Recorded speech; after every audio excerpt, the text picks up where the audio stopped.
souvent dit que la guerre est finie, la guerre n'est pas finie, puisqu'il y a des poches de résistance dans les arrière-pays, dans les territoires, dans les fins fonds. Il y a des postes de résistance. Maintenant, quand les rebelles rentrent dans ce village-là, la première des choses, c'est la tuerie, bien sûr. Les rebelles tuent des gens. Et la deuxième des choses, c'est la violence. Ces gens-là violent des femmes massivement. Au niveau du chef-lieu de la province, et si nous aussi, nous sommes en train de se poser tant de questions. Pourquoi il y a encore persistance de violence dans les chefs-lieux? Il y a aussi un problème de la pauvreté.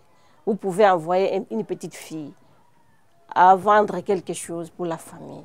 Maintenant, la fille peut être violée par un jeune homme.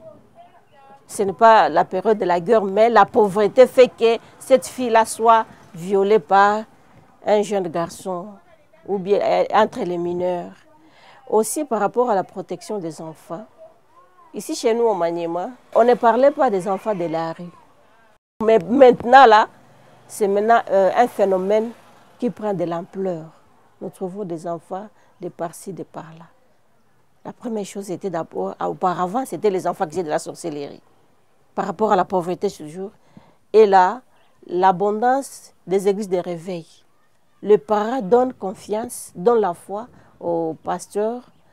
Ce pasteur-là acquise ces enfants-là.